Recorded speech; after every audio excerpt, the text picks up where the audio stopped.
여러분, 굿모닝 행동을 진행하는 여러분의 영디 최영희입니다. 자, 오늘은 D-69일입니다. 드디어 60일대로 들어갔어요. 오늘 제가 보려고 하는 법은 정보업무평가 기본법입니다. 어제 봤었던 내용은 조금 까다로웠죠. 상대적으로 정보업무평가 기본법은 여러분이 많이들 보셨던 내용들이어서 제가 23년 지방직 7급, 우리 이미 풀어봤던 문제이긴 하지만 20번 문제의 내용과 함께 법률을 어떻게 읽어야 하는지에 대한 내용을 좀 정리해 보도록 하겠습니다.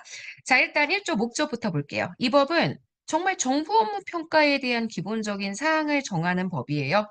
중앙행정기관, 지방자치단체, 공공기관까지 정부업무평가법에서 평가의 대상으로 딱 규정하고 있잖아요.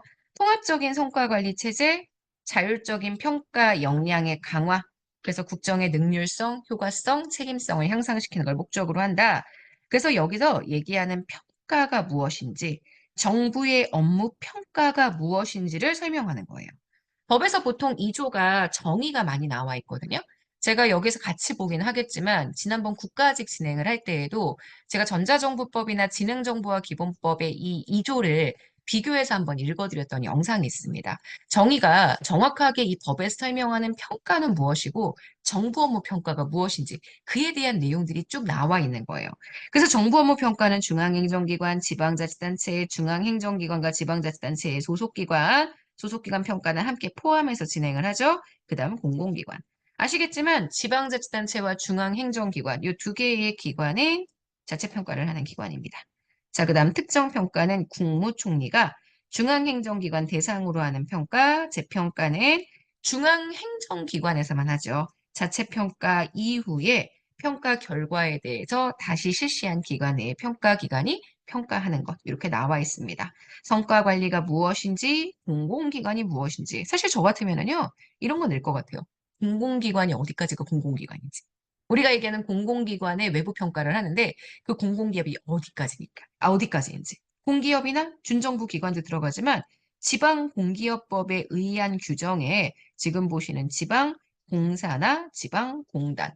지방공사와 지방공단은 아시겠지만 별도의 법인으로 만들어진 지방자치단체가 설립한 일종의 공공기관이기 때문에 그들도 공공기관으로 정부 업무 평가의 대상이 된다. 그래서 정부 출연 연구기관들, 과학기술의 정부 출연 연구기관, 지방자치단체 출연 연구원, 그러니까 연구기관이나 연구원까지 공공기관에 해당한다라는 것들, 이런 거 사실 출제자 입장에서는 너무 간단하게 출제할 수 있는 내용들이거든요.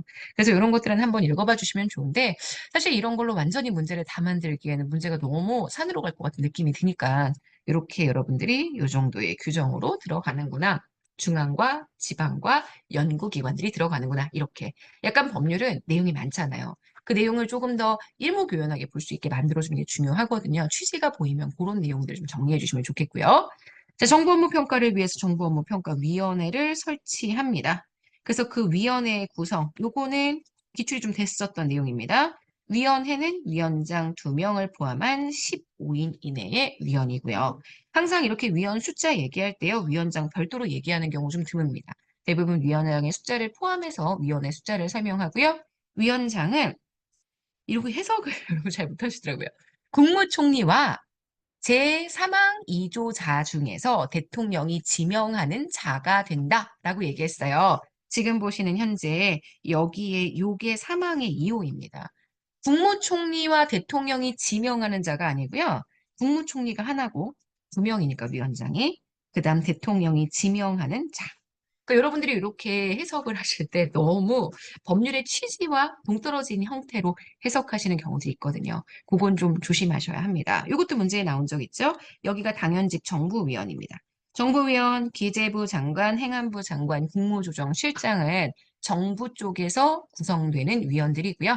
나머지 대통령이 지명하는 자, 위촉하는 자, 민간위원들이거든요. 그래서 여기 지금 보시면 평가 관련 분야 전공한 자, 1급 이상 이에 상당하는 공무원직에 있었던 자, 그들과 비슷한 정도의 학식과 경험을 갖고 있는 자, 이들이 민간위원들이 될 수 있다는 거죠. 그러니까 실제 이런 조건들 보면 너무 지극히 상식적이잖아요. 업무 평가를 해야 되니까 외부에서 평가 관련된 전공을 했거나 1급 이상의 공무원이었거나 학식과 경험이 풍부하다고 생각하는 사람.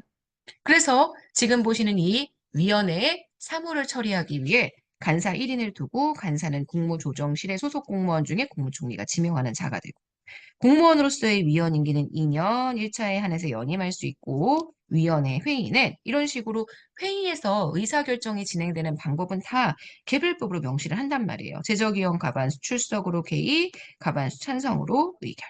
그다음 자체평가에 대한 이야기가 별도로 진행되죠. 이거는 정부업무평가위원회예요. 여기까지 나왔던 내용은 정부업무평가위원회고 중앙행정기관도 각자 다 자체평가하고 지방자치단체도 각자 다 자체평가를 합니다. 그 자체평가를 위한 정부업무평가위원회와 별도의 자체평가위원회가 필요하다고요. 각 행정기관마다.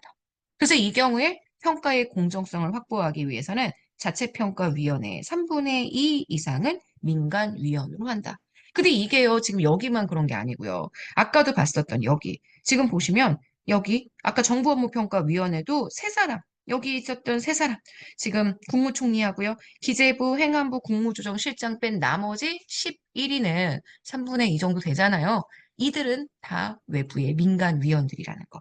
그러니까 평가에 좀 공정성을 위해서 계속 3분의 2 민간위원들을 비슷하게 적용한다고 생각하시면 됩니다. 그래서 자체평가위원회도 3분의 2의 민간위원.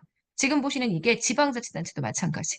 지방자치단체도 자체평가위원회를 구성해야죠. 자체평가를 하는 기구니까 평가의 공정성과 객관성을 담보하기 위해서 자체평가위원회 3분의 2는 민간위원. 이렇게. 그리고 매년 자체평가 계획을 수립해야 한다는 것도.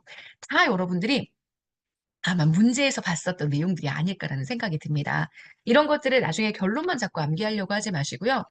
평가에 있어서는 공정성을 확보하는 게 중요했지. 그래서 민간위원회 비율이 굉장히 높았네. 그래서 정부 쪽 인사들도 있지만 민간위원들도 3분의 2 이상 그리고 아까 봤었던 정부업무평가위원회 그죠? 자체평가위원회 말고요. 정부업무평가위원회, 국무총리 소속의 정부업무평가위원회에는 무려 11명이 민간위원이라는 점. 이렇게 해서 기억을 해주시면 되죠. 자, 그러면 우리 풀어봤던 문제이긴 하지만 이거 한번 더 볼까요? 23년 지방직 7급인데 24년이라고 제가 썼네요. 헐, 제가 24년 문제를 유출하고 이러진 않았습니다. 자, 정부업무평가 기본법상의 정부업무평가 제도에 대한 설명으로 옳은 것. 기획재정부 장관은 중앙행정기관의 자체평가 결과를 확인 점검해요. 평가의 객관성, 신뢰성에 문제가 있어서 다시 평가가 필요하다. 이게 재평가죠. 그러면 그럴 때 위원회의 심의 의결을 거쳐서 재평가를 실시할 수 있고요. 근데 이게 기재부 장관이 아니라 국무총리죠. 중앙행정기관의 장은 자체평가 조직 및 자체평가위원회를 구성해야 합니다. 이 경우 평가의 공정성과 객관성을 확보하기 위해 자체평가위원회 3분의 2는 민간위원으로 그럼 맞는 선지. 행안부 장관은 둘 이상의 중앙행정기관 관련 시책, 주요 현안 시책, 혁신관리 대통령령이 정해놓은 부문에 대한 특정평가, 중앙행정기관에 대해서 특정평가 실시할 수 있죠. 근데 이건 행안부 장관이 아니라 국무총리. 지방자치 또는 그 지방자치단체 또는 그 장이 위임받아 처리하는 국가사무, 국고보조사업, 그리고 국가 주요 시책사업, 왠지 국무총리일 것 같은데 지방자치단체에 대한 평가는 보통 국무총리보다는 행안부. 그러니까 중앙행정기관 평가에 보통 영향을 주는 게 국무총리고요. 지방자치단체 평가 관련해 다들 기억하시겠지만 행정안전부가 주도한다. 이런 원칙들을 좀 보시면 이것과 비슷하지만 우리가 보지 않았었던 다른 조문들이 나와도 걔네들을 어느 정도 맞출 수 있는 그런 시각이 생기지 않을까라는 게 저의 생각입니다. 자, 이렇게 해서 우리 굿모닝 행정학 4번 요거 현재 틀렸죠? 여기가 행안부입니다. 자, 굿모닝 행정학 일요일 저희 영상은 마무리하도록 하고요. 법령 보는 게 좀 어려운 작업이어서 제가 주말로 일부러 영상을 지금 내보내고 있는데 영상을 촬영을 하고 있는데 여러분들이 조금 힘들 것 같지만 한 20분 정도만 시간 내서 읽어주시면 그게 다 피가 되고 살이 됩니다. 아시죠? 물론 행정학이 쉽게 출제가 될 수도 있지만 늘 어려울 거라고 생각하고 어려운 문제를 잘 맞추는 방법들 이런 것들을 연습해 봐야 될 것 같아요. 자, 주말 잘 보내시고요. 오늘 하루도 진짜 파이팅입니다. 오늘 하루도 여러분 거고요. 내일 아침에 만날게요. 여러분, 안녕.